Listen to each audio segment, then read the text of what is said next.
السلام علیکم ویورز، امید کرتی ہوں سب خیریت سے ہوں گے۔ ویورز، ہمارا دوسرا پارہ کا 14واں رکوع چل رہا ہے، جو کہ ہم نے نصف پڑھا تھا پچھلی ویڈیو میں،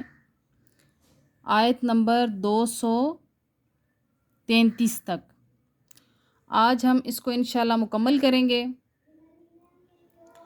تو ذکر چل رہا ہے کہ جب عورت کو طلاق ہو جائے اور دودھ پلانے والی ماں بھی ہو، یعنی اس کا دودھ پینے والا بچہ ہو، تو پھر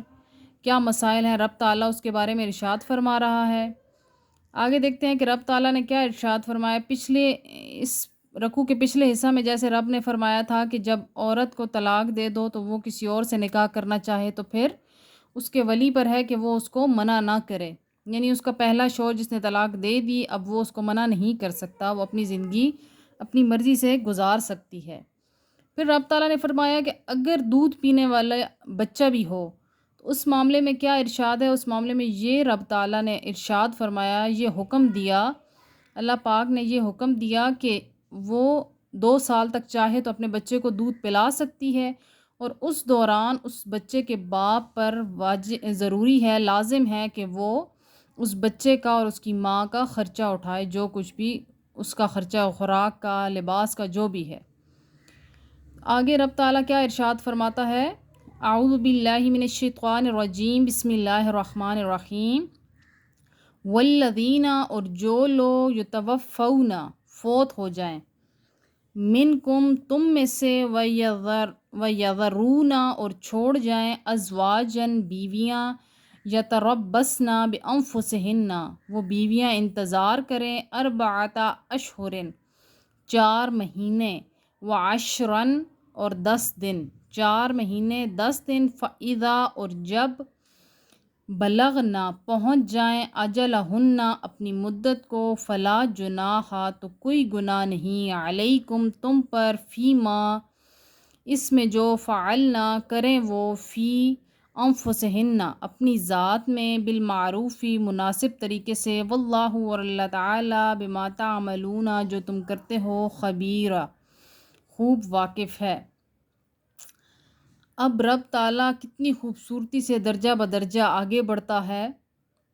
اور ہمیں بھی قدم بقدم ساتھ لے کر کس طرح سے چلتا ہے، ایک ایک چیز ہمیں سمجھا رہا ہے رب تعالیٰ، کہ پہلے کس طرح سے طلاق کا ذکر ہوا، پھر دودھ پلانے والے بچوں کا ذکر ہوا، اور اب جو بیوہ ہو جائیں، یعنی جو کوئی شخص مر جائے اور اس کی بیوی پیچھے رہ جائے، تو رب تعالیٰ نے اس کی عدت کتنی بیان کی ہے، 4 مہینے اور 10 دن تک وہ اپنی عدت پوری کرے، اس کے بعد پھر وہ جو بھی فیصلہ کرے تو رب تعالیٰ نے فرمایا اس میں کوئی مذائقہ نہیں ہے۔ رب یہ بھی فرماتا ہے کہ یہ یاد رکھنا جو کچھ تم کرتے ہو رب تعالیٰ اس کو دیکھ رہا ہے۔ فلا جناح، اور کوئی گناہ نہیں، علیکم، تم پر، فیما، اس میں جو،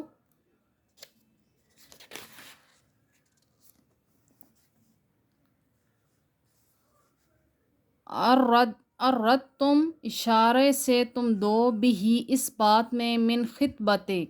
پیغام نکاح، نساء، عورتوں کو، او یا اکننتم، چھپائے ہو تم، فی انفسکم، اپنے دلوں میں، علم اللہ، جانتا ہے اللہ تعالی،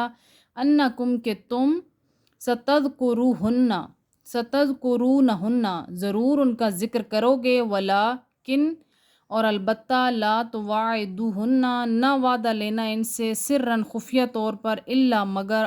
کہ تقولو، کہو، قولاً، کوئی بات، معروفاً، شریعت کے مطابق، ولا، اور نہ، تعزمو، پکی کر لو، عقدۃ، گرہ، النکاح، نکاح، حتیٰ، یہاں تک کہ، یبلغ الکتاب، کتاب پہنچ جائے، عدت، اجلہ، اپنی انتہا کو، وَاعْلَمُوا، اور جان لو، ان اللہ، بے شک اللہ تعالیٰ، یعلم، جانتا ہے، ما فی انفسکم، جو تمہارے دلوں میں ہے، فاحذروہ، اور اس سے ڈرتے رہو، وَاعْلَمُوا، اور جان لو، ان اللہ، بے شک اللہ تعالیٰ، غفور، حلیم، بخشنے والا اور حلم والا ہے۔ اب رب تعالیٰ نے اس میں کیا ارشاد فرمایا ہے کہ رب نے فرمایا کہ اگر کوئی عورت بیوہ ہو جاتی ہے تو کوئی دوسرا اس سے نکاح کی تمنا کرتا ہے تو تمہیں نہیں چاہیے کہ تم فوراً سے جاؤ اور نکاح کا پیغام لے کر اور انہیں نکاح کی بات کر دو۔ رب تعالیٰ کہ اللہ پاک کو اپنے بندوں کا کس طرح سے خیال ہے کہ اللہ پاک کہتا ہے کہ ایک گھر میں اگر صف ماتم بچھی ہے، ان کے گھر کا چراغ بجھ گیا ہے،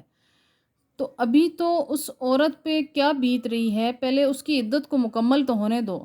اگر تمہارے دل میں خیال ہے بھی تو تم اس کو یہ ہے کہ چھپا کے ذکر کر سکتے ہو، مطلب باتوں باتوں میں پس پردہ ذکر کر سکتے ہو، یا اپنے دلوں میں اس کو رکھو جب تک کہ ان کی عدت پوری نہ ہو جائے۔ جب عدت پوری ہو جائے تو پھر تم اس بات کا ذکر کر سکتے ہو۔ قربان جائے رب کی محبت پر، اللہ پاک کتنی محبت کرتا ہے اپنے بندے سے کہ اس کو اپنے بندے کے دکھ کا بھی کتنا احساس ہے کہ ایک عورت جس کا شوہر اس سے چھن گیا، اس ٹائم وہ کتنے کرب میں مبتلا ہے کہ اس طرح تم جا کے ادھر اپنی شادی کا ذکر لے کے بیٹھ جاؤ، تو اس عورت کے دل پر کیا گزرے گی۔ اس کی عدت مکمل ہونے دو، وہ اپنے شوہر کے گھر میں ٹھہرے، اس عدت کو مکمل کرے۔ ضروری کام کے لیے وہ دن کو نکل سکتی ہے گھر سے باہر، لیکن رات وہ اپنے گھر میں ہی گزارے گی، اور کوشش کرے کہ وہ اس عدت کے دوران کچھ بھی مطلب کوئی اچھے کپڑے، یعنی اچھے کپڑے سے مراد بہت زیادہ شوق قسم کے کپڑے، میک اپ وغیرہ یا جو بھی ہار سنگھار عورتوں کا ہوتا ہے اس دوران نہیں کر سکتی۔ بہتر ہے وہ اپنے آپ کو اپنے گھر میں ہی رکھے، اپنی عدت کو اچھی طرح سے مکمل کرے، اور اس کے بعد جو فیصلہ کرنا چاہے رب تعالیٰ نے فرمایا ہے کہ وہ فیصلہ کر سکتی ہے۔ پھر رب تعالیٰ بار بار کیا ارشاد فرماتا ہے کہ جو تم اپنے دلوں میں چھپاتے ہو، جو کچھ تم کرتے ہو، تو رب تعالیٰ اس کو جانتا ہے اور اس کو دیکھ رہا ہے۔ رب نے فرمایا کہ ڈرتے رہو رب سے، بے شک اللہ تعالیٰ معاف کرنے والا اور حلم والا ہے، یعنی بہت بردبار ہے۔ رب تعالیٰ کی ذات تو بہت زیادہ مہربان ہے، رحیم ہے، کریم ہے، گناہوں کو بخشنے والی ہے۔ اللہ پاک ہمیں بار بار اپنے گناہوں کی معافی مانگنے کی توفیق عطا فرمائے، اور ہمیں زیادہ سے زیادہ گناہوں سے بچنے کی توفیق عطا فرمائے۔ وآخر دعوانا ان الحمد للہ رب العالمین۔